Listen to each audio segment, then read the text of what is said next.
Hello students, I am Deepika, lecturer at GPC Hanumangarh in Mechanical Engineering Department. I welcomes to all of you at YouTube channel of GPC Hanumangarh. Refrigerant के lecture series को आगे बढ़ाते हैं। अभी तक हमने जो सीखा है वो है टाइप ऑफ रेफ्रिजरेंट, उनकी properties, then designation of refrigerant या फिर बोल सकते हैं nomenclature of refrigerant, R number कैसे नोट करते हैं। फिर हमने थर्मल प्रॉपर्टीज़ पढ़ी थी रेफ्रिजरेंट की। आज हम पढ़ेंगे केमिकल प्रॉपर्टीज़ और एनवायरमेंटल और सेफ्टी कंसर्न्स क्या क्या हैं रेफ्रिजरेंट के रिगार्डिंग। तो हम शुरुआत करते हैं अब आगे।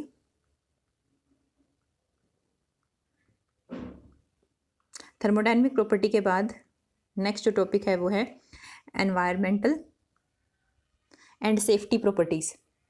At present the environment friendliness of the refrigerant is a major factor in deciding the usefulness of a particular refrigerant.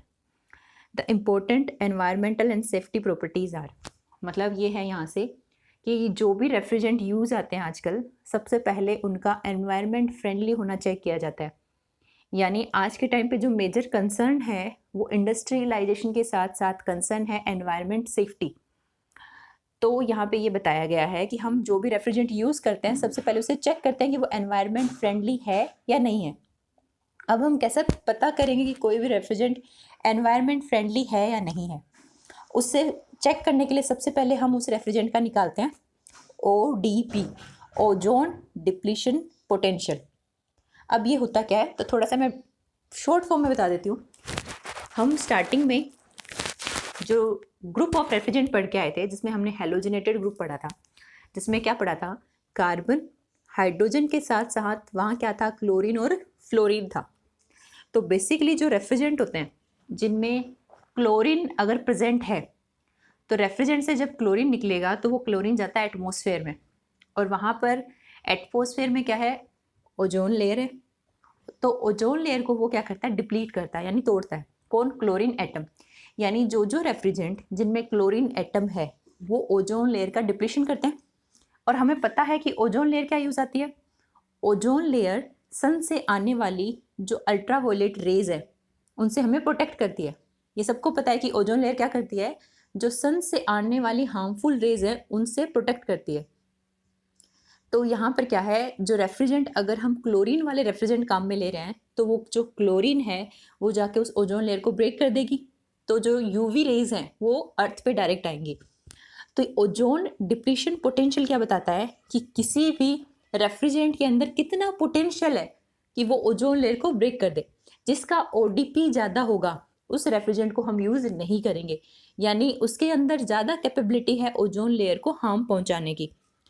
अब क्या होता है, जो इंटरनेशनल ऑर्गेनाइजेशन बनते हैं और वो डिसाइड करते हैं कि हमें ये जो पाथ है वो फॉलो करना है, ये रूल फॉलो करना है, ये वाला रेफ्रिजरेंट बैन करना है। तो उसके तहत एक प्रोटोकॉल है जिसका नाम है मॉन्ट्रियल प्रोटोकॉल, जो किससे रिलेटेड है, जो ओजोन लेयर को डिप्लीशन से बचाने के लिए है। जिसमें क्या कहा गया था, according to the Montreal protocol the ODP of refrigerant should be 0, that is they should be non ozone depleting substance. यानी मॉन्ट्रियल प्रोटोकॉल में डिसाइड किया गया था कि जो रेफ्रिजरेंट यूज़ में आएंगे उनकी ODP की वैल्यू 0 होनी चाहिए। 0 यानी वो ओजोन को डिप्लीट ना करे। Refrigerant having non zero ODP, non zero means उसमें क्लोरीन एटम होना ही नहीं चाहिए। Have refrigerant having non zero ODP have either already been phased out और will be phased out in near future. ये कहा गया है कि refrigerant having non zero ODP, जिनकी 0 ODP नहीं है, वो रेफ्रिजरेंट या तो अभी भी उनका यूज़ बंद हो चुका है या आने वाले कुछ सालों में उनका एकदम यूज़ बंद हो जाएगा। तो कुछ एग्जांपल दिए गए जैसे रेफ्रिजरेंट R11, रेफ्रिजरेंट R12। अब इनका केमिकल फॉर्मूला लिखना, जैसे डेजिग्नेशन वाला जो तरीका था उससे केमिकल फॉर्मूला ड्राइव करना। तो ये जो R11, R12 और R22 जो रेफ्रिजरेंट हैं इनमें फाइंड आउट करना कितने क्लोरीन एटम है। जिसमें जितने ज़्यादा क्लोरीन एटम होंगे उसकी ODP की वैल्यू उतनी ही हाई होगी। तो यहाँ पे ये कहा गया है R11 और R12 तो ऑलरेडी फेज आउट हो चुके हैं, यानी अभी यूज़ में आते ही नहीं हैं। But in near future R22 वाले जो रेफ्रिजरेंट है जिनमें क्लोरीन एटम कंपेरेटिवली थोड़े कम है, उन भी फ्यूचर में क्या हो जाएंगे, वो रिप्लेस हो जाएंगे। Since ODP depends mainly on the presence of chlorine और bromine in the molecules, refrigerant having either chlorine और bromine can not be used under the new regulation.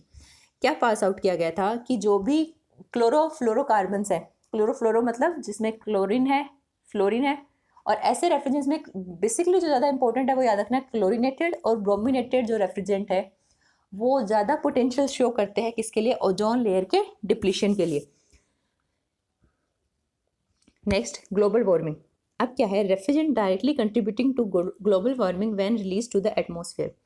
अब ये जब रेफ्रिजरेंट रिलीज होते हैं एटमॉस्फेयर में तो ये ग्लोबल वार्मिंग को इंक्रीज करता है। ग्लोबल वार्मिंग का सिंपली मीन्स है किसी भी एरिया के एवरेज टेम्परेचर का इंक्रीज होना, मतलब टेम्परेचर का बढ़ना।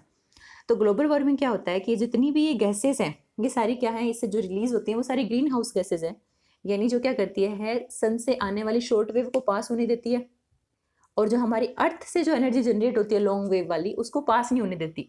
तो कुल मिला के क्या करती है, हीटिंग इफेक्ट देती हैं ये, यानी हमारे एटमॉस्फेयर को और गर्म बनाती हैं। तो हॉट एटमॉस्फेयर मीन्स हमारा एवरेज टेम्परेचर क्या होता है, राइज होता है। नेक्स्ट इफेक्ट है indirect contribution based on the energy consumption of among other the compressors. यानी क्या होता है, हम कंप्रेशर को चला रहे हैं और कंप्रेशर को चलाने इसके इफेक्ट की बात कर रहे हैं, हम एनवायरनमेंट कंसर्न की बात करें तो एनवायरनमेंट कंसर्न में हमने ओजोन का बात की। सेकंड हमने ग्लोबल वार्मिंग की बात की क्योंकि ग्रीन हाउस गैस इफेक्ट देते हैं। थर्ड पॉइंट हमने बात की कि कंप्रेशर को रन करवाने के लिए एनर्जी चाहिए, कंप्रेशर को रन करवाने के लिए हमें एनर्जी चाहिए, और वो एनर्जी हमें कहाँ से मिलती है, पावर प्लांट से, इलेक्ट्रिसिटी के फॉर्म में। तो वो इलेक्ट्रिसिटी के लिए पावर प्लांट में क्या बर्न हुआ होगा, कोल बर्न हुआ होगा, तो वो भी एक हार्मफुल इफेक्ट है किसके लिए, एनवायरनमेंट के लिए। तो यहाँ पर हमने कितने पॉइंट पढ़े एनवायरनमेंट के लिए, एक पॉइंट हो गया ओजोन लेयर, ग्लोबल वार्मिंग, और सेकंड पॉइंट हो गया पावर प्लांट से निकलने वाली हार्मफुल गैसेस जैसे CO2, सल्फर डाइऑक्साइड। अब हम बात करते हैं, हमने रेफ्रिजरेंट के अंदर सबसे पहले चेक किया उसका ODP, ओजोन डिप्लीशन पोटेंशियल। अब चेक करते हैं global warming potential. Refrigerant should have as low GWP value as possible to minimize the problem of global warming. Basically करना क्या है, एग्जाम में ये वर्ड्स लिखना है, अगर एनवायरनमेंट वाला टॉपिक आता है ODP लिखना है, GWP लिखना है, साथ ही साथ ये TEWI लिखना है, और इनके एक एक एग्जाम्पल लिख देने हैं।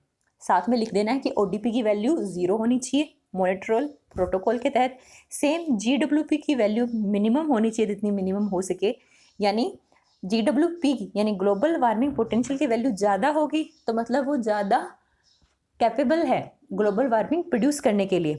जैसे यहाँ पे क्या लिखा गया, refrigerant with 0 ODP but A high value of, मान लो कोई रेफ्रिजरेंट है जिसकी ODP की वैल्यू तो 0 है बट उसके अंदर हाई वैल्यू है GWP की, जैसे एग्जांपल है 134A, इनको भी रिप्लेस किया जाएगा फ्यूचर में, इनको भी हम यूज़, अभी रिसेंटली R134A काफ़ी यूज़ आ रहा है बट इसको भी फ्यूचर में रिप्लेस किया जाना है। क्यों? क्योंकि ओनली ODP हमारे लिए नेगेटिव इफेक्ट नहीं है, हमारे लिए GWP भी उतना ही नेगेटिव इफेक्ट है, क्योंकि ग्लोबल वार्मिंग बढ़ेगी तो टेम्परेचर बढ़ेगा, ग्लेशियर मेल्ट होंगे, सी लेवल राइज होगा, तो बहुत सारे नेगेटिव इफेक्ट है जिसमें हमें डिटेल में नहीं जाना है, बस इतना ध्यान रखना है ODP की वैल्यू 0 होनी चाहिए, GWP की वैल्यू भी कम होनी चाहिए, साथ साथ इनके एक एग्जाम्पल ध्यान रखना है। थर्ड पॉइंट है total equivalent warming index. The factor TWI considers both direct due to release into atmosphere and indirect through energy consumptions contributes of refrigerants to global warming. मतलब ये जो इफेक्ट है TEWI, ये जो ग्लोबल वार्मिंग पोटेंशियल था ये तो green house gases से हमने डायरेक्ट कंसिडर किया था, ठीक है, लेकिन जो TEWI है वो 2 पॉइंट कंसिडर करता है। एक तो रेफ्रिजरेंट एटमॉस्फेयर में रिलीज होगा, एटमॉस्फेयर की हीटिंग करेगा रिलीज होने से ग्रीन हाउस गैस इफेक्ट के द्वारा। सेकंड, उसमें हम जो रेफ्रिजरेंट सिस्टम होता है उसमें हम एनर्जी की सप्लाई करती है पावर प्लांट की हेल्प से, तो उसकी वजह से भी तो हम एनवायरनमेंट को हार्म पहुंचा ही रहे हैं। तो ये दोनों फैक्टर अगर हम कंसिडर करें तो उसको बोलते हैं TEWI। Naturally refrigerant with as low value of TEWI are preferable from global warming point of view. तो हमें 3 पॉइंट डिस्कस करने हैं बेसिकली, एक तो ODP, एक GWP, एक TEWI। अगर हम एग्जाम में सिर्फ इतना लिख के सिर्फ इतने पॉइंट भी लिखते हैं, जैसे ODP लिखा, ODP की वैल्यू 0 होनी चाहिए, सेकेंड GWP की वैल्यू मिनिमम होनी चाहिए। कोई भी रेफ्रिजरेंट जिसकी ODP वैल्यू 0 है लेकिन GWP वैल्यू हाई है तो वो भी हमारे लिए यूजफुल नहीं है। थर्ड पॉइंट TWI, ये ग्लोबल वार्मिंग को भी बताता है, साथ ही साथ जो एनर्जी कंजम्पशन होता है सिस्टम में जिसके लिए पावर प्लांट रन करता है वो इंडस्ट्री इंडस्ट्रियलाइजेशन की वजह से क्या होता है, हमारे एनवायरनमेंट को हार्म पहुंचाता है। उन दोनों पॉइंट को अगर हम इंक्लूड करें तो वो कहलाता है TEWI, तो वो भी मिनिमम होना चाहिए। डिटेल से आपको जानने की ज़रूरत नहीं है, सिर्फ इतना पता होना चाहिए कि तीनों पैरामीटर जो हैं वो मिनिमम होना चाहिए। फिर हमने बात करते हैं केमिकल प्रॉपर्टीज़ के बारे में। हमने बात की अभी तक एनवायरनमेंट से रिलेटेड कंसर्न के बारे में, थर्मल प्रॉपर्टीज़ कंप्लीट की थी। फिर हमने बात करनी थी एनवायरनमेंट के बारे में, तो जिसमें 3 मेजर पॉइंट हमने कंसिडर किए, ओजोन लेयर, ग्लोबल वार्मिंग और एक दोनों को एक साथ कंसिडर करते हुए TEWI। तो ये तीनों पॉइंट एनवायरनमेंट के थे। उससे पहले हमने पढ़ी थी थर्मल प्रॉपर्टीज़। अब हम बात करेंगे रेफ्रिजरेंट की केमिकल प्रॉपर्टीज़, जो हम कंटिन्यू करेंगे नेक्स्ट वीडियो में। Thank you.